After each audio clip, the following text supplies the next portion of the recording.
Welcome to the Behind the Vision podcast.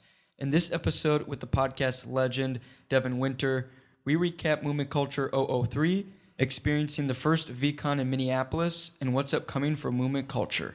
Hope you enjoy the show.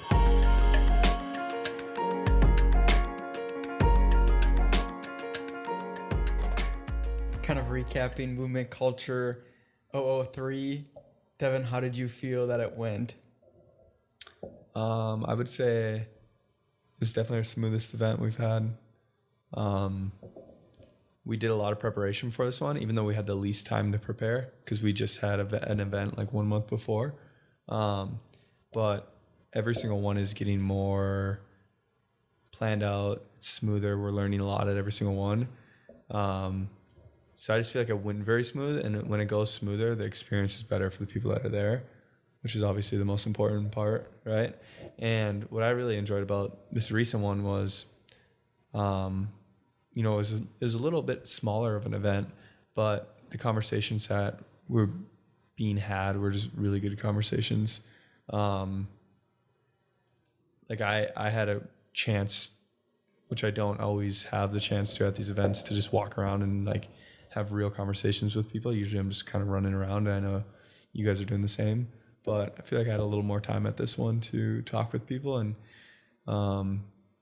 it just seemed that everyone was having an extremely good time. So, yeah, and it just felt more intimate with people. Like we were kind of closed down because we had like that sticky note wall kind of set up. And then something we chatted about afterwards was just like there was a nice flow to things, putting people in like different kind of environments. Like at the beginning, we were kind of on like at the beginning part by the sticky wall.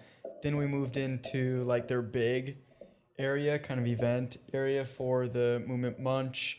And then afterwards we moved into like their back area by their outside door. And that was where we ended up eating some of the restaurant food. Yeah, it was perfect. Like happy hour, some value, some food, like perfect night, right? Mm-hmm. So, and yeah, I mean, this is the thing. The movement munch went extremely well with the restaurant owners as well. There's a lot of really amazing restaurant owners here in Minneapolis.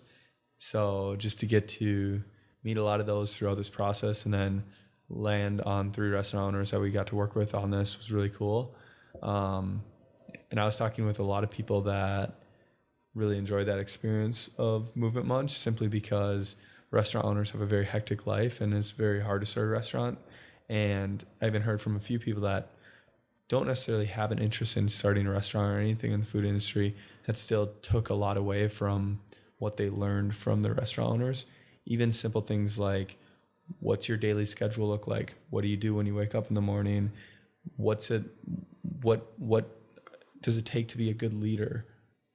In the restaurant space, you have to be like a next level leader because you're managing so many different people and you're managing so many different things at once. So I feel like they all had really good answers to those various different questions that people can take and implement into any business, not just the restaurant space. Mm-hmm.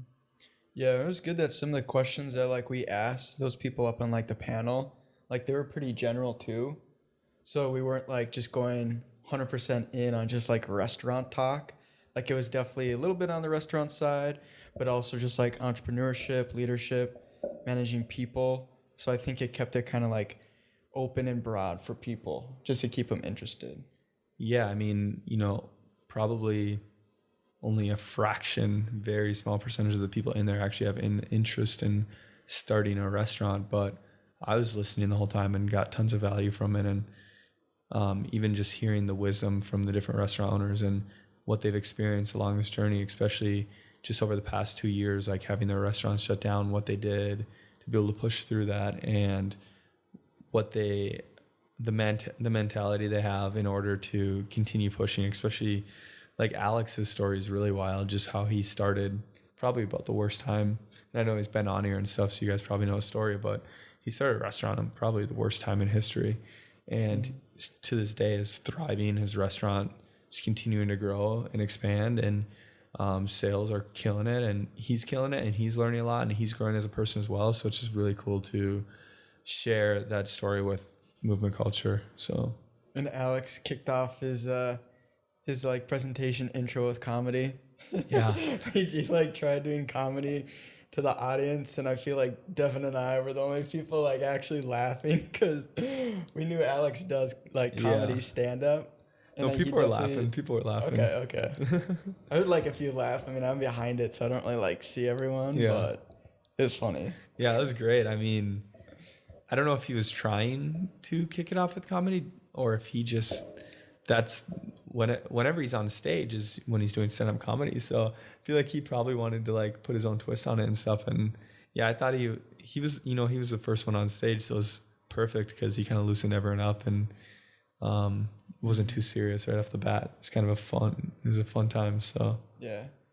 That was something that well, I guess we do ask them if they're willing to come and like speak, but we didn't run into like any issues really with speakers like not knowing how to speak in front of a lot of people, which was good. And I feel like these individuals have done many different challenging things within their life, right? Like they started many restaurants, like two of the guys up there had started many different restaurants, and it's a very challenging thing to do. So like to go up and speak in front of a group of people, I mean, that cannot be more challenging than what they've already accomplished in life. So that's not to say you can't have a fear of public speaking, this and that, but they've probably gathered all of their restaurant employees and team and spoken in front of them before. So yeah, they were all very well spoken and yeah, just a lot of wisdom brought to the table. Yeah. What was your favorite thing about the last event and your least favorite thing?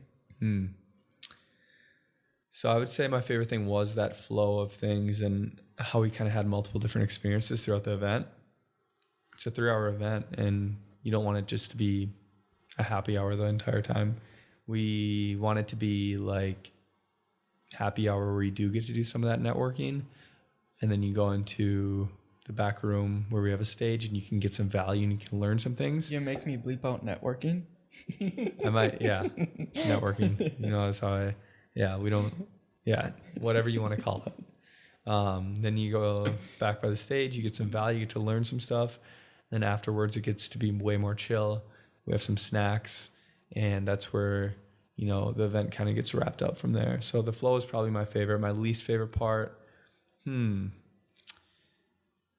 don't have a least favorite part. I mean, it's just hard because,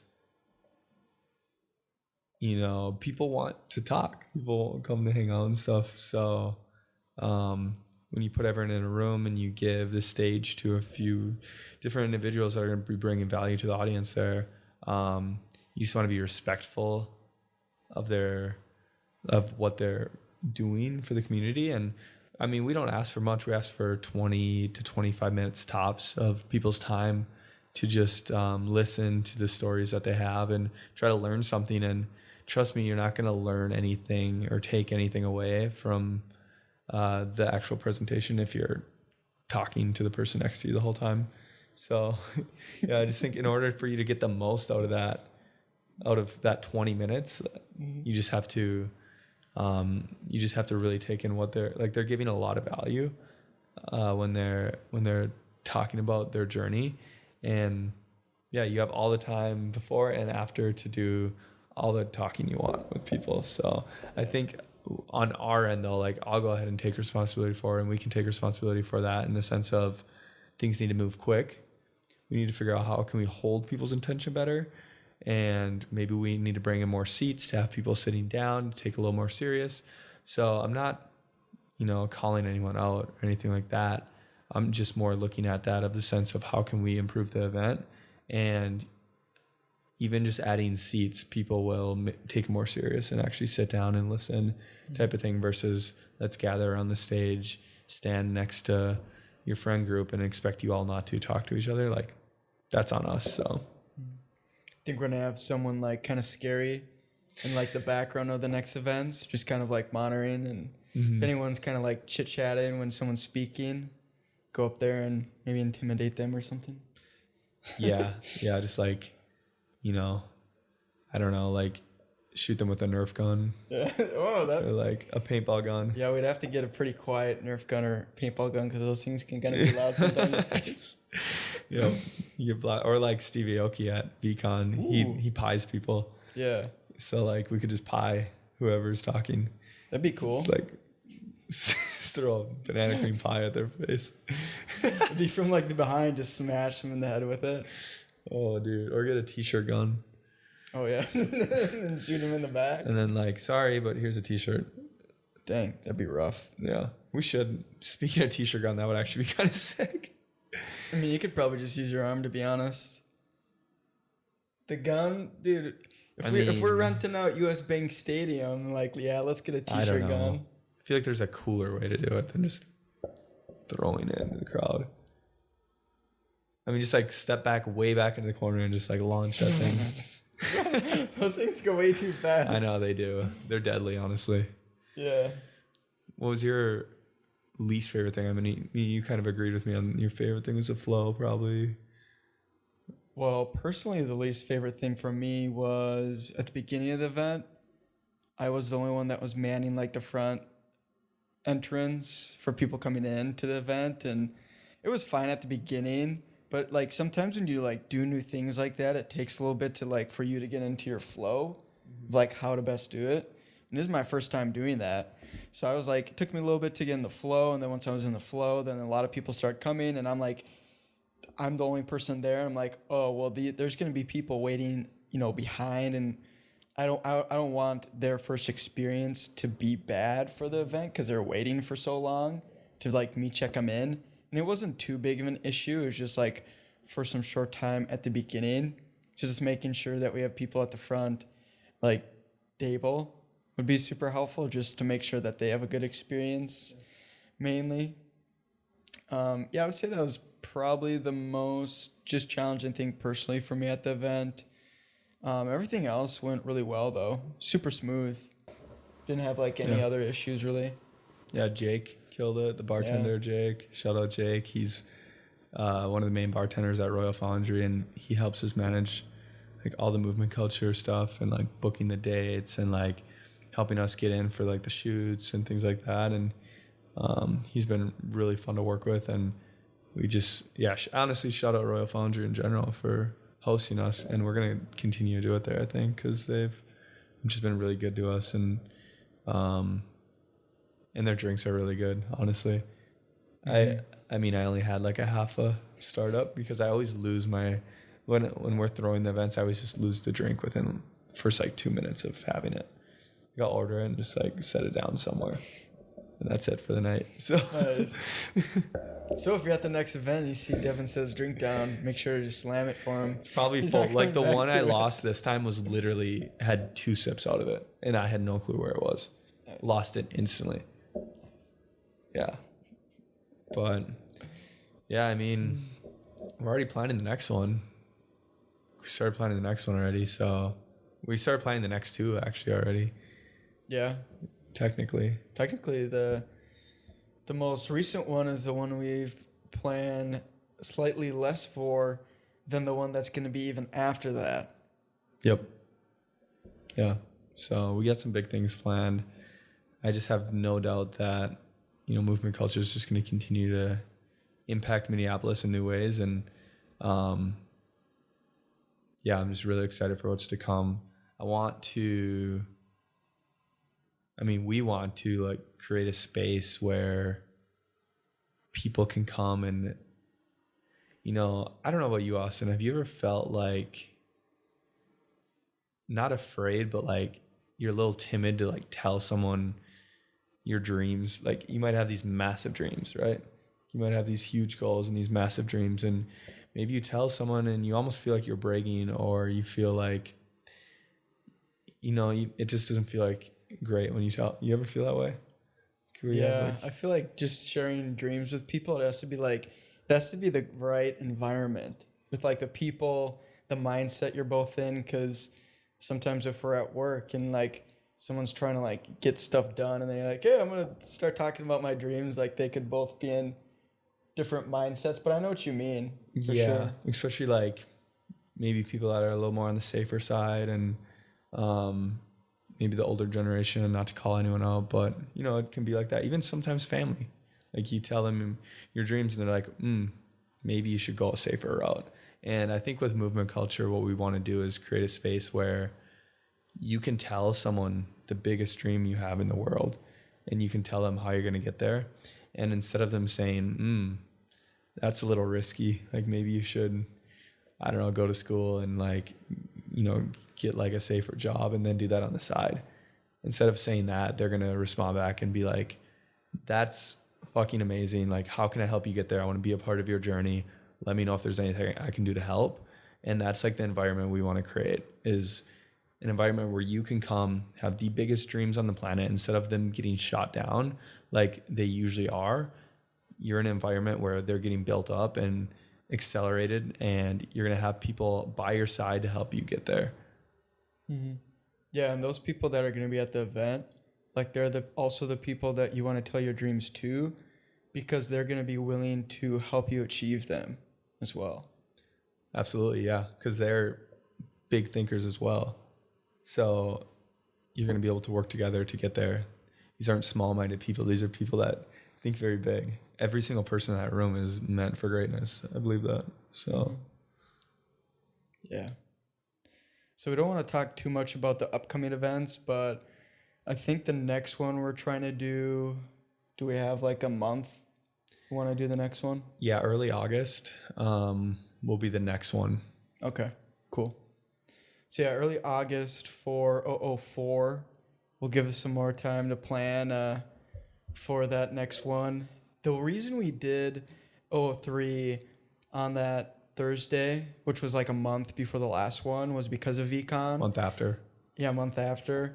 And our reasoning was because VCon is happening the day after our event, there's going to be people that were flying into Minneapolis, and we were hoping to get like some of that VCon crowd to our event. Later on, VCon ended up creating its own like pre-VCon event, which maybe threw a wrench in things, but I don't think we got a ton of like specifically VCon people there, probably because we're not really tapped in like to that market at all. I mean, it was our hope because they did have like a satellite Google form that you could submit any external events to. And that's something we did, but we didn't really see any return from that. I think it was definitely like worth a go because that was kind of our intent. But kind of just speaking a little bit on VCon now, that was probably the coolest event I've been to. I haven't been to like a lot of events other than the movement culture events, which the upcoming ones are going to be sick. That was probably the most interesting event I've been to, with just the different experiences and also just the access to the speakers that were there. Yeah, that was pretty cool. I would say it's probably like, you know, the second coolest event the city's ever had after True. movement culture, you know? Yeah. So, yeah, and honestly, going in, I mean, for those of you that don't know, VCon is all NFTs. It's all Web3 and the future of that space. And well, I've done quite a bit of research in that space before going to the event. I feel like I learned a lot. I mean, my biggest takeaway was the various different ways you can utilize NFTs and Web3 within your business. Obviously, we know like the classic uses of like video games and just art, collectible art, and some of the more common use cases of NFTs. But I think you can really get creative within your business and provide a lot more value to especially like your super fans of your business, like the people that are huge fans of what it is you're doing and want more access to the brand and the things you offer. There's many different ways to implement Web3 and NFTs into your business, which in the end can have another tier of access for the people that really want to be a part of that, and brings a lot more value to them, you know? Yeah, for sure. I mean, the first experience Devin and I had, so like VCon is Gary Vaynerchuk's NFT event that he's hosting every year in Minneapolis, and he hosted at US Bank Stadium. So Devin and I, we went there Friday. Later in the day, I think Devin was there earlier. than I was. And our first experience, I mean, my first experience to it was going into a room filled with people sitting down watching a guy in VR space designing a banana. Like, dude, that's like the definition of, for me, like an NFT Web3 event. So It's weird. a guy just designing a banana in VR Such space. a trip. It was funny. But yeah, after that, like, banana experience, you know, they had a few different panels of individuals kind of within the e-commerce NFT space, and that was really interesting for them to hear. Also, we got to chat with some individuals that worked at Gymshark, even Ben Francis, who founded it, which was a really cool experience. It's like a brand I've followed for years, so being able to meet him was awesome, especially in having him come to Minneapolis, which was crazy. But aside from that, just like, you got to meet Jim Quick, who you've like listened to his podcast a ton. I mean, Ben Francis walked by you, so it was really cool just the access to those individuals that were speaking. They just seemed to be walking around the event, kind of. They're also just at the event. Yeah. They're like, yeah, we're speaking, but we're also here to learn more as well. Because not necessarily everyone that spoke is in the space, especially on some of the smaller stages. Like Ben Francis spoke, but he's not in the space at all. They've done nothing with NFTs or Web3. So people like that who are there to speak, they're also there to learn just like we are. So that's what was weird but cool and interesting, is people were there to speak and be a part of the event, but they're also there to just enjoy the event and learn just like the rest of us. Mm-hmm. So it felt like you could go up to these individuals and have a conversation. It's like I can go up to Jim Quick and just have a conversation with him briefly, versus if I went to a Jim Quick event where he was speaking, there'd be very little chance of that, right? Like I'd have to have some sort of access to him backstage, whatever the heck that would look like. So yeah, it was a long event. It went from like Friday to Sunday. We went every day. Seemed like it was never gonna end. Yeah, but I'm still exhausted, by the way. Like, I don't know about you, but yeah, still exhausted. Like, we were there all day, every day. Mm. And then we had our event Thursday. So it's Thursday, Friday, Saturday, Sunday of events. Yeah, there's a lot. Yeah. It's cool though. Mm. Like, I'll be going every year for sure. Mm-hmm. So I'll be here the next 2 years still. Mm. Yeah, that's cool. You just signed like a annual contract or something with US Bank, so he's having it like every year for a total 3 years. What was your favorite? So I mean, at the VCon, they had speakers, they had experiences, they had booths of people reselling stuff. Do you have a favorite of those? More specifically, like what it was, not really like, oh, I really like the speakers. Yeah. I mean, there was this one area where you can buy like old collectibles. You know, you have old baseball cards or just sports cards, old comic books, vintage clothing. There was like a Mark Zuckerberg baseball card. There was just like an old Lamborghini. There are a ton of these very old collectibles, and that's something I've had zero interest in. Like, never looked into, never has even crossed my mind. And going there and like seeing all that stuff, I was like, ooh, I could actually see myself like collecting some stuff like this one day. Not like having drawers and drawers of this stuff, but like having some of my favorite pieces and then having like a man cave one day with all those pieces in there. I think it'd be pretty cool. So that was different because I've just never looked into that stuff at all. And then I would say my favorite speaker was Snoop, for sure. Snoop Dogg. Dude's just a total vibe. He's the most likable person on the planet, and he's just got like so much wisdom, honestly. Like he's been through so much, and he does so many different things that it was just cool to get to see him like speak and talk, and he's got so many different phrases. It's got to be fun and make funs. It seems like he only like spoken phrases. Like he didn't even really speak that much, but when No. he spoke, it was like, oh, let's go. Yeah, everyone was like, anything he would say, people would just get amped.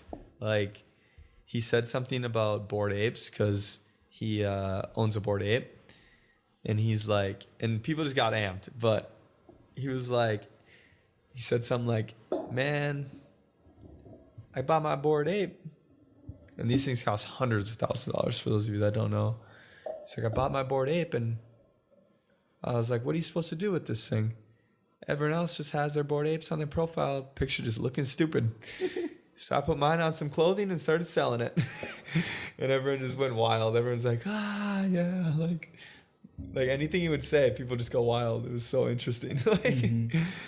Yeah, it was a vibe too at the beginning. They just started playing some like Snoop music. I was like, yeah, let's go. Yeah, it was sick. Mm-hmm. What do you think VCon could have done better? Because I mean, this is kind of a podcast just around events, so kind of just like reviewing things they did well and maybe what they didn't do super well. That just going to VCon was a great experience to be there for what we want to do with movement culture, and I think it gave us just a lot of ideas around like how did they do these speakers, how did they have their kind of experiences on the outside of that. Yeah, I think, I was very impressed, and there's just so much to do that you didn't really get bored over a 3-day span, which is important. It's a 3-day event. Like, there better be shit to do. And there was like a good variety of stuff to do. But I would say there was things that we didn't even know about. Like that, remember we went up to that like one room on the last day and there's some random stuff up there. Mm-hmm. That's like something that we would have never found unless someone had told us, which one person told us about it. They're like, yeah, there's a like a ton of different stuff going on up there. We're like, oh, okay. But yeah, I don't know. I would say a little more variety of speakers. Like there was definitely quite a bit just like pitching their NFT project, which I get. These are like 20-minute talks. They're really quick, really short. And a lot of these people would spend 10 minutes pitching their entire time. Yeah, it's like, okay, and you have like this cartoon character that does nothing at all, and you're gonna like launch it, and everyone in the crowd goes wild, and I'm just sitting there like, tell me what it does. Like there's multiple of those where people would like announce their project, and then they would like not say what it's gonna do at all, like no use to it, and then the crowd would just go wild, and I'm like, am I the only one that's like wondering what it does? Like, not saying that was everyone there, but that was definitely like a good chunk of the people there that were pitching their projects. I was just like, I want to know, what does this give me access to something? Like, do I get royalties off of something? Do I get to go to certain events based off of this? What do I get for owning this? Because like, I get it. Sometimes there can just be art. There can just be like, it can just be like a cool piece of art, but there's a lot of people making cool pieces of art as NFTs. There's a lot of painters in the world, but there's very few like well-known painters. I mean, I can name one, Pablo Picasso. Nice. I honestly, there's a Van Gogh guy too. Like, so there's two painters that I know. Granted, I'm not in that space, but I feel like to really hit the masses, like the masses don't own expensive high-end paintings. The masses are going to want to see use cases to it so they can implement it into their life. And that's, if we're talking like you want this thing to be as big as the internet, like Web3, you want this thing to be as big as the internet, as big as social media, it has to hit the masses, right? It can't just be for people that can afford a $250,000 monkey that does nothing. So yeah, I think that's probably the one thing that could have been better, is those talks where they're pitching, I get no value out of that unless there's a use case. Mm-hmm. What would you say? What was your like favorite and least favorite part / like improvements for you'll think they'll make into next year? I mean, my favorite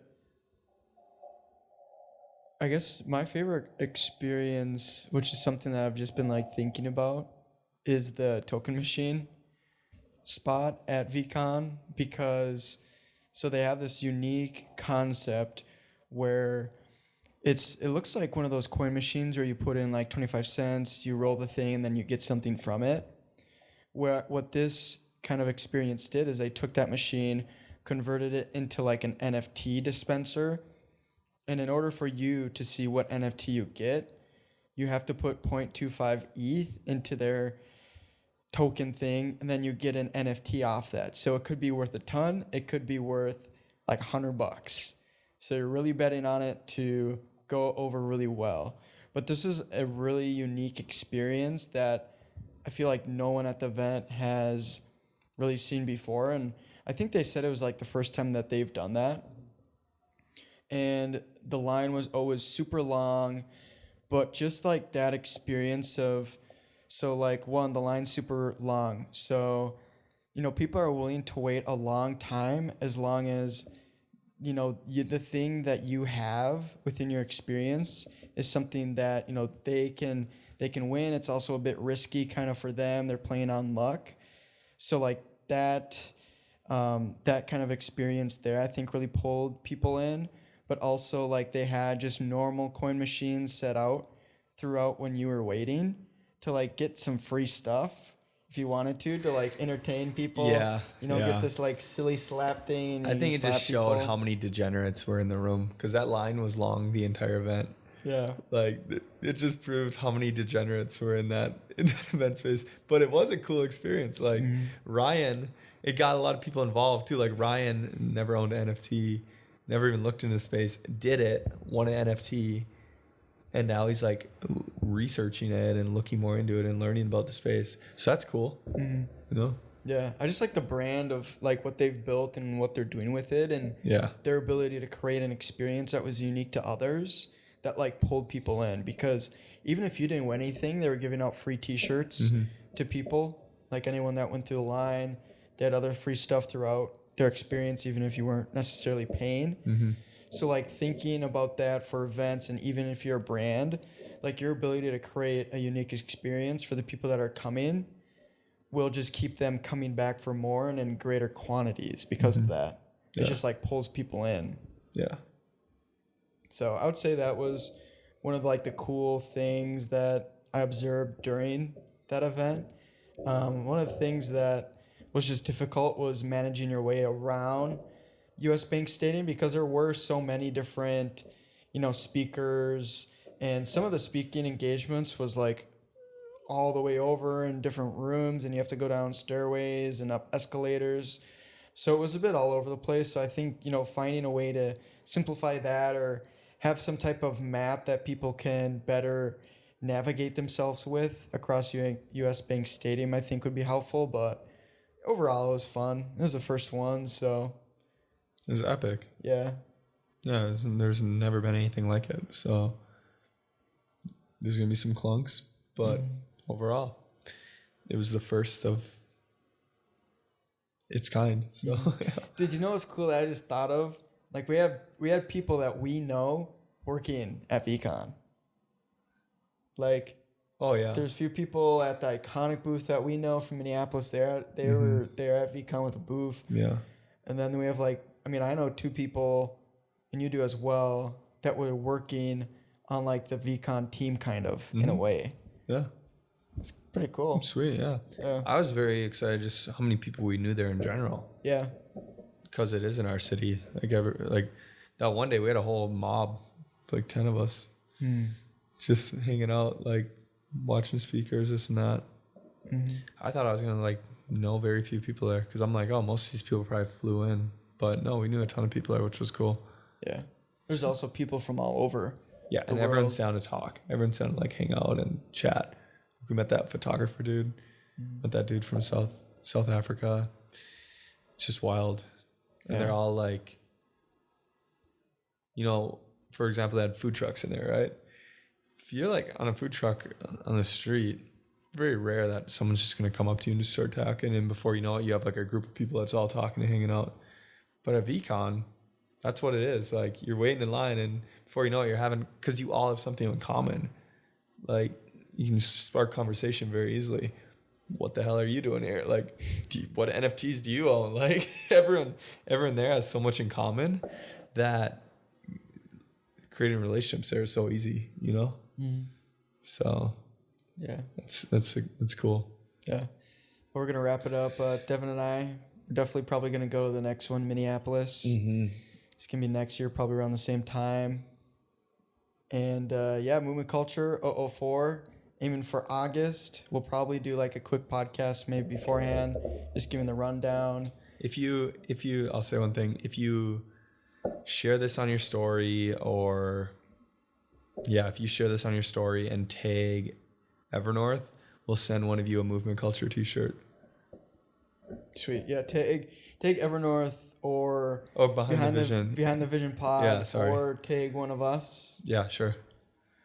And then free t-shirt? Free Movement Culture t-shirt, yeah. All right. Cool.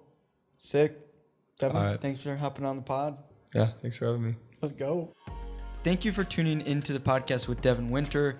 If you enjoyed it, please send us a DM on Instagram at BehindTheVisionPod or ever_north, or leave us a review, as we love to receive your feedback on the show. If you want to stay up to date on new podcasts and collection drops from Evernorth, check out evernorthco.com. Thanks again for listening and hope you have an amazing day.